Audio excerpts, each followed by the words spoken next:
교회 여러분 안녕하세요. 오늘도 수요 말씀 묵상 시간 같이 나누게 되었습니다. 요즘 많이 어려우실 텐데 하나님께서 늘 지켜주시고 하나님의 은혜와 평강 가운데 살아가시는 저희 모든 교우들이 되시길 원합니다. 오늘부터 저희들이 몇 차례에 걸쳐서 예수님의 잠언을 좀 같이 묵상하려고 합니다. 이 잠언이란 오래전부터 인생의 지혜를 전달하는 방법으로 이 한두 절의 짧은 구절로 기억하기 쉽고 늘 마음에 품고 살아갈 수 있도록 한 것을 말합니다. 예를 들어서 여호와를 경외하는 것이 지혜의 근원이니라 하는 말씀이 대표적인 잠언입니다. 짧은 구절이지만 우리가 이 말씀을 마음에 품고 기도할 수 있고 또 묵상하고 또 신앙적인 삶의 기준으로 삼을 수가 있습니다.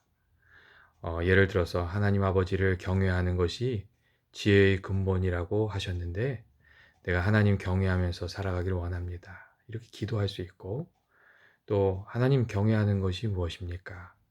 이렇게 이 말씀을 붙들고 묵상할 수가 있습니다. 그리고 이 말씀을 기준으로 삶을 살아갈 수도 있습니다.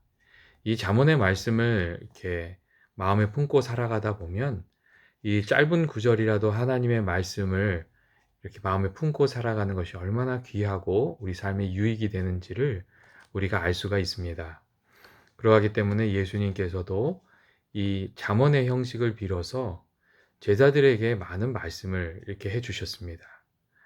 우리가 오늘부터 이 예수님의 잠언을 몇 번에 걸쳐서 좀 묵상하려고 합니다. 특별히 오늘 우리가 나누려고 하는 예수님의 잠언은 마태복음 7장 12절의 말씀으로 인간관계의 기본을 이루는 말씀입니다. 이 말씀을 이렇게 같이 나누면서 하나님의 지혜를 이렇게 같이 나누는 시간이 되셨으면 좋겠습니다. 제가 오늘 말씀을 읽어드리도록 하겠습니다. 마태복음 7장 12절 말씀입니다. 그러므로 무엇이든지 남에게 대접을 받고자 하는 대로 너희도 남을 대접하라. 이것이 율법이요 선지자니라. 아멘. 여러분, 이 말씀 잘 알고 계시지요? 이 말씀은 우리들에게 아주 익숙한 구절입니다. 그런데 이 말씀이 가진 의미를 우리가 놓치고 살아가는 경우가 많이 있습니다. 이 너무나 익숙하기에 그 말씀의 진가를 놓치면서 살게 되는 그런 경우가 있는데 오늘 말씀이 그러한 경우에 해당되는 그런 말씀입니다. 오늘 말씀은 어떤 말씀입니까? 이 말씀은 황금률이라고 불리워지는 그런 말씀입니다. 이 구절을 황금률이라 부르는 이유는 그만큼 중요하다는 뜻이고 이 짧은 구절 속에 율법의 핵심이 다 담겨 있다는 그런 의미입니다. 이 구절은 율법의 요약이기도 하고 율법을 다 알지 못하고 신구약 성경을 다 알지 못해도 이 구절을 마음에 품고 살아가게 되면 율법이 가르치는 대로 인생을 살아갈 수 있게 될 것이기 때문에 이 성경이 말하는 대로 인생의 길을 걸어갈 것이기 때문에 이 구절을 황금과 같은 구절이다. 황금률이다. 이렇게 말해주고 있습니다. 예수님께서 이 구절을 말씀하시면서 이것이 율법이요 선지자니라 하신 이유도 거기에 있습니다. 율법이요 선지자니라. 이 말은 구약 성경 전체니라 하는 말과 같습니다. 이스라엘 사람들은 모세가 쓴 5권의 책인 이 모세오경을 율법이라고 이렇게 말했고 나머지는 다 선지서로 불렀습니다. 그러니까 예수님 당시에 율법과 선지니라 이렇게 말을 한다면 그것은 성경 전체를 구약 성경 전체를 말하는 것과 같은 의미였습니다. 그런데 예수님께서 오늘 말씀을 하시면서 이것이 율법이요 선지자니라 그렇게 말씀하셨습니다. 그러니까 이 말을 다시 말하면 이런 뜻입니다. 예수님께서 이렇게 얘기하신 겁니다. 그러므로 무엇이든지 남에게 대접을 받고자 하는 대로 너희가 남을 대접하라. 이것이 바로 성경이 우리들에게 가르쳐주는 것이다. 가르칩니다. 이렇게 말씀해 주신 것입니다. 그렇다면 오늘 예수님께서 하신 이 말씀에는 어떤 메시지가 담겨져 있습니까? 오늘 말씀에는 무언가 좋은 것을 받고자 하면 먼저 좋은 것을 베풀어야 한다는 내가 무엇인가 좋은 것을 거두려고 하면 먼저 내가 그것을 심어야 한다는 그런 메시지가 담겨져 있습니다. 예수님께서는 내가 좋은 대접받기를 원한다면 먼저 다른 사람에게 좋은 대접을 해 주라고 그렇게 말씀해 주셨습니다. 여러분, 이거 당연한 말씀이죠.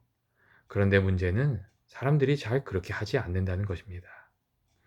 많은 경우 심지 않고 거두려는 사람들, 또 잘못된 것을 심고 좋은 것을 받으려고 하는 그런 이들이 있습니다. 때로는 수고와 노력이 없이 늘 좋은 것을 거두지 못했다고 다른 사람들을 원망하는 사람들도 있습니다.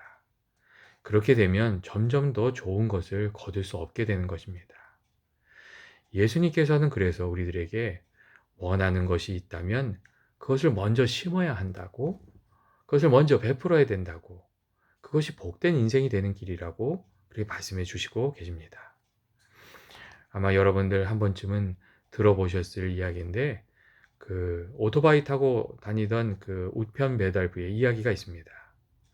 예전에 오토바이를 타고 먼 산골 마을로 편지를 나르던 우편 배달부가 있었습니다. 그가 담당한 그 산골 마을로 가는 길은 유난히 멀고 그 먼지가 많이 날리는 그 삭막한 길이었다고 합니다. 그래서 바람이라도 한번 불면 오토바이를 타고 가면서 먼지를 잔뜩 뒤집어 써야 하고 달려야 하는, 그리고 볼거리하고는 아무것도 없는 그런 길을 그 우편 배달부가 왔다 갔다 했습니다. 그런데 어느 날 우편 배달부의 마음에 이런 생각이 들었답니다. 이게 가고 올 때마다 좀 꽃씨를 뿌려보면 어떨까? 그 길 옆에 꽃이 좀 자라면 좋겠다. 이런 생각이 들었답니다. 그래서 그는 오고 가는 길에 꽃씨를 조금씩 뿌리게 되었고, 수년 뒤에는 그 우편배달부가 휘파람을 불면서 그 길을 다닐 수 있게 되었다고 합니다. 먼지도 날리던 그 길이 철마다 아름다운 꽃을 피워내는 아름다운 길로 바뀌었기 때문입니다. 우편배달부는 예수님의 말씀대로 자신이 받고 싶은 것을 먼저 심어서 그 열매를 거두는 아주 지혜로운 사람이었습니다. 때때로 사람들 중에는 좀 깍정이 같은 그 마음으로 사는 이들이 있습니다. 남이 나에게 칭찬을 해주면 나도 칭찬을 해주고, 남이 나에게 잘해주면 나도 잘해주고, 다른 사람이 나에게 그 사랑을 베풀어주면 나도 사랑을 베풀어주고, 이렇게 살아가는 사람들이 있습니다. 아마도 손해보기 싫은 마음이 그 마음속에 있어서 아마 그럴 겁니다. 그런데 오늘 말씀을 통해서 예수님은 그렇게 좀 소극적으로 살지 말고 좀 적극적으로 살라고, 이 거두고 싶은 것이 있다면 내가 먼저 심고, 받고 싶은 것이 있으면 내가 먼저 좀 베풀고 이제 그렇게 살아가라고 말씀해 주고 있습니다. 칭찬을 받고 싶으면 칭찬을 해주고, 또 사랑을 받고 싶으면 사랑을 먼저 내가 베풀고, 존경을 받고 싶으면 먼저 다른 사람을 존경해 주면서 그렇게 살아가라고 예수님 말씀해 주고 있습니다.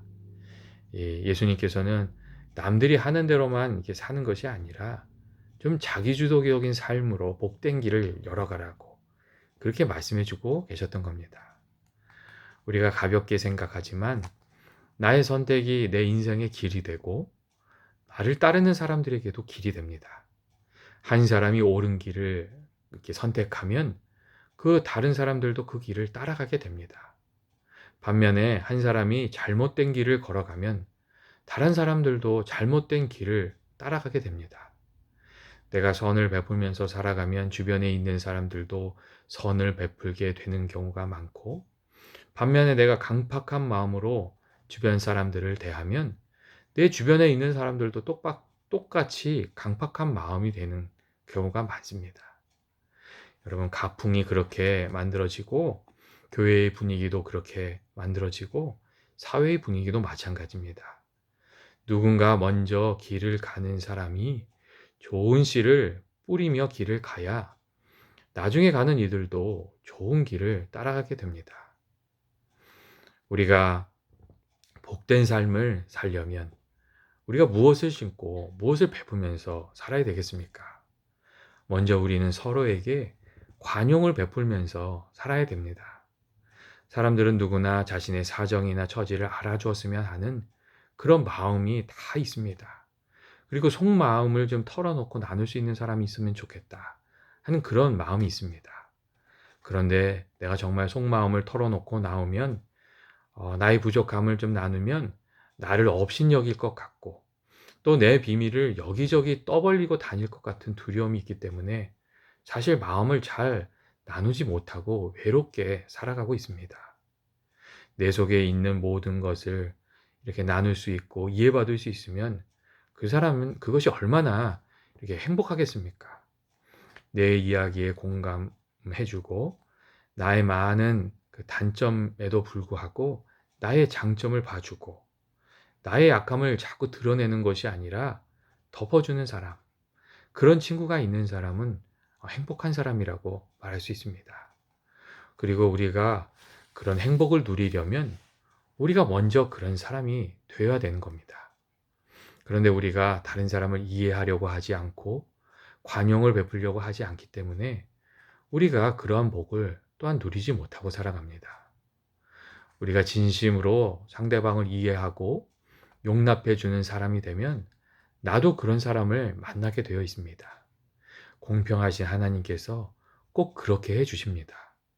그리고 더욱 중요한 것은 우리가 누군가를 이해해 주고 참아 주고 용납해 주고 용서해 주면서 살면 하나님께서 우리들을 그렇게 대해 주신다는 겁니다. 우리가 다른 사람에게 잘 대해 주면서 살면 늘 손해 보면서 살 것 같지만 여러분 그렇지가 않습니다. 하나님께서 그 귀한 마음을 보시고 갚아주시는 부분이 반드시 있습니다. 그렇기 때문에 우리의 삶이 복된 삶이 되려면 우리의 만남이 복된 만남이 되려면 내가 이해받기를 바라는 대로 다른 사람을 먼저 이해해주고 또 관용을 베풀면서 그렇게 살아야 됩니다. 둘째로 우리가 복된 삶을 살려면 서로를 좀 참아줄 수 있어야 됩니다. 우리의 삶이 복된 삶이 되기 위해서 꼭 필요한 것, 그것은 인내입니다. 그리고 참아주는 것을 배우는 겁니다. 우리들 중에는 완벽한 사람이 아무도 없습니다. 그래서 서로의 부족함을 참아주고 인내해 주는 것이 꼭 필요합니다. 여러분, 어떤 사람이 좋은 사람입니까? 기다려 줄 줄 알고 참아줄 줄 아는 사람이 좋은 사람입니다. 부족한 점이 있을 때 잘할 수 있을 때까지 기다려 줄 수 있는 사람. 그 사람이 좋은 사람입니다. 그런데 사람들 중에는 전혀 기다려 주지 못하는 사람들이 있습니다. 그리고 다른 사람을 깎아내리는 말을 하는 사람이 있습니다. 아픈 데를 꼭 찔러서 말하는 사람이 있는데 그렇게 되면 관계가 다 끊어지고 마는 것입니다. 진정한 사랑은 참아주는 곳에 있고 믿어주는 일에 있습니다. 예전에는 너한테 막 실망했다. 야, 그러게 그 사람은 싹수가 없다. 다 끝났다. 이런 거친 말을 하는 것을 참 이렇게 주의했습니다. 그런데 요즘 사람들은 너무 쉽게 거친 말을 많이 하면서 살아갑니다. 성경을 보면 탕자의 배우가 있습니다. 그리고 이 탕자의 비유에 나오는 아버지의 모습에서 우리가 늘 놀라게 되는 것은 그 아버지가 그 정말 어떻게 보면 말도 안 되는 짓을 한 그 탕자를 그 돌아오기까지 오랜 시간 기다려주고 있다는 것입니다. 그리고 이 아버지의 기다림에 사랑이 있었습니다. 예수님께서도 그렇게 하시지 않으셨습니까? 거듭 말씀해 주셨는데도 제자들이 깨닫지 못할 때에 이런 말씀을 해 주셨습니다. 너희들이 지금은 알지 못하나 이후에는 알게 될 것이다. 그렇게 말씀해 주셨습니다. 예수님께서는 제자들의 미래를 믿어주시고 기다려주신 것이었습니다. 그리고 예수님께서는 우리들에게도 그렇게 해주십니다. 늘 부족하기 짝이 없는 우리를 참아주시고 인내해 주십니다. 그리고 예수님께서 우리들에게 기회를 주십니다. 우리가 정말 잘못했을 때 예수님께 나아가서 회개하고 주님의 은혜를 구하면 예수님께서 우리들에게 다시 한번 기회를 주십니다. 그렇기 때문에 우리가 예수님께 늘 감사하면서 살아가게 되는 것입니다. 우리가 예수님을 닮아가서 이게 닮아서 좀 성장해 가고 참으로 복된 삶을 살고자 한다면 예수님께서 보여주신 그 인내를 우리들의 삶에 많이 심어야 됩니다. 좋은 것만 나누는 것이 사랑이 아닙니다. 부족하고 연약할 때 베풀어주는 인내가 사랑이고, 그 인내를 통해서 우리가 정말 참 사랑을 나누며 살 수가 있습니다. 이 사랑이 풍성한, 그 인내가 풍성한 저와 여러분이 되셨으면 좋겠습니다. 마지막으로 우리들의 삶이 복된 삶이 되려면 서로를 인정해 줄 수 있어야 됩니다. 사람들은 누구나 인정받기를 원하고 존경받기를 원합니다. 우리는 누구나 부족함이 많은 사람이지만 그래도 누군가 나를 필요로 하는 사람이 있기를 원합니다. 그리고 당신이 나한테 꼭 필요한 사람이야. 이 이야기를 듣고 싶어 합니다. 그리고 이러한 이야기를 들으면 누가 나를 인정해 주면 우리 안에서 힘이 막 쏟아납니다. 그런데 문제는 누군가 나를 인정해 주기는 바라면서도 다른 사람을 인정해 주는 데에는 우리가 굉장히 박하다는 점입니다. 대부분의 경우는 다른 사람 인정해 주기보다는 깎아내리는 경우가 더 많이 있습니다. 그런데 만약 내가 다른 사람을 무시하면서 존경받을 수 있을 것이라고 믿는다면 그것보다 어리석은 일이 없습니다. 내가 인정받고 싶으면 다른 사람을 인정해 줄 수 있어야 되고, 다른 사람께 쓸모없는 사람처럼 취급하면서 내가 존경받을 것이라고 생각한다면 그것은 정말 어리석은 사람입니다. 교회 여러분, 예수님께서 사람들을 어떻게 대하셨습니까? 예수님께서는 한 사람 한 사람을 다 귀하게 대해 주셨습니다. 심지어 귀신 들린 여자나 곱추나 문둥병자, 세상에서 보기에 아무 쓸모없어 보이는 사람들을 대하실 때도 예수님께서는 귀하게 그들을 대하여 주셨습니다. 예수님께서는 그들의 현재의 모습만 보시지 않았고 잠재력을 보셨고 그들의 그 안에 있는 하나님의 형상을 보셨습니다. 그래서 사람들이 다 꺼리고 피하는 귀신 들린 여자도 만나주시고 그 여인을 아브라함의 딸이라고, 하나님의 자녀라고 그렇게 불러주셨습니다. 그리고 사람들이 다 죄인이라고 그 정죄하고 멸시하고 꺼리던 세리나 마태나 삭개오도 다 만나주셨습니다. 그리고 그들의 어두운 마음을 밝혀서 그들을 구원해 주셨습니다. 예수님의 사랑, 예수님의 인정이 그들을 이렇게 이렇게 어둠에서 끌어내셨던 겁니다. 교회 여러분, 우리가 누군가를 인정해 준다는 것은 정말 너무 귀한 일이고 이것은 사람을 살리는 일입니다. 누군가 인정해 주면 그들이 살아납니다. 잘했을 때 인정해 주는 것도 필요하고 아직 부족할 때에도 잘할 수 있다고 이렇게 인정해 주면 그 안에서 이게 잠재력이 막 나옵니다. 특별히 자녀들이, 남편들이, 아내들이 그렇지 않습니까? 인정을 받으면 힘을 얻어서 어려움을 이겨냅니다. 예전에 10대들의 쪽지를 발간했던 그 김형모 님이 쓴 이야기가 있습니다. 그분이 처음 책을 이렇게 썼을 때 출판사에 가져갔는데 출판사 사장님이 그 책을 읽어보더니 당신같이 글을 잘 쓰는 사람은 내가 처음 봤다고 얘기하면서 조금만 수정을 하면 정말 좋은 책이 될 것 같다고 그렇게 격려해 주었다고 합니다. 그래서 이 이야기를 듣고 김영모 씨가 정말 나는 글을 잘 쓰는 사람이구나 그렇게 생각을 했답니다. 그런데 수년이 지난 뒤에 그 출판사를 이렇게 방문했을 때 그 진실을 알게 되었습니다. 그 진실은 뭐냐면 그 출판사 사장님은 어떤 사람이 그 책을 가까워 오더라도 똑같이 이야기한다는 것이었습니다. 정말 당신같이 글을 잘 쓴 사람 보지 못했다고 이렇게 격려해 주었다는 겁니다. 그 이야기를 알게 되고 나서 조금 실망은 되었지만 사실은 그때 그 사장님이 해주었던 격려 때문에 오늘의 자기 자신이 될 수 있었다고 감사하게 생각한다고 그렇게 이야기를 하는 것을 제가 읽은 적이 있습니다. 누군가 살리고 복되게 하는 존재가 되고 싶으십니까? 그렇다면 작은 장점이라도 크게 이야기해주고 또 인정해 주십시오. 그러면 우리가 함께 살아가는 것이 이 축복이 될 것입니다. 며칠 전에 소식을 나눌 수 있는 당신이 있어서 고맙다는 제가 작은 글을 읽은 적이 있습니다. 그렇습니다. 우리가 만날 사람이 있고 이야기를 나눌 사람이 있다는 것은 정말 축복입니다. 그리고 그 축복이 정말 축복이 되려면 우리 안에 서로를 향한 관용과 격려와 인내와 사랑이 있어야 됩니다. 그런 것들이 있으면 정말 우리들의 삶이 축복이 되고 그 하나님이 주신 은혜가 되는 것입니다. 예수님께서는 오늘 말씀에서 무엇이든 내가 받고자 하는 것을 먼저 베풀어 주라고 그렇게 말씀해 주시고 계십니다. 여러분, 무엇을 받기를 원하십니까? 좋은 것을 받기를 원하십니까? 좋은 열매를 거두시기를 원하십니까? 만일 그렇다면 좋은 씨앗을 먼저 많이 뿌려서 귀한 열매를 많이 거두는 여러분 되시길 바랍니다. 오늘 예수님께서 우리들에게 말씀해 주십니다.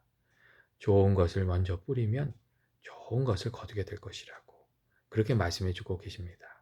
예수님 말씀대로 이 어려운 때에 좋은 것을 더 많이 더 풍성히 서로에게 심고 나누는 저와 여러분 되시길 주님의 이름으로 축원드립니다. 같이 기도하시겠습니다. 사랑과 은혜가 많으신 하나님 아버지, 우리가 좋은 것으로 심고 복된 열매를 거두는 인생이 되기를 원합니다. 예수님 말씀대로 우리가 받기를 원하는 것을 먼저 대접할 수 있는 저희들이 되게 하여 주시고 그리하여 날마다 좋은 것을 거두며 살아가는 저희들이 되게 하여 주시옵소서. 특별히 저희들이 어려운 상황을 살아가고 있습니다. 특별히 이때에 아버지 좋은 씨앗을 많이 뿌려서 아버지 저희들의 삶이 풍성해질 수 있도록 인도하여 주시옵소서. 예수님의 이름으로 기도합니다. 아멘. 교회 여러분, 날마다의 삶 정말 주님께서 기뻐하시는 좋은 씨앗을 많이 뿌려서 복되고 기쁜 또 감사한 하루하루가 되시기를 주님의 이름으로 축원드립니다.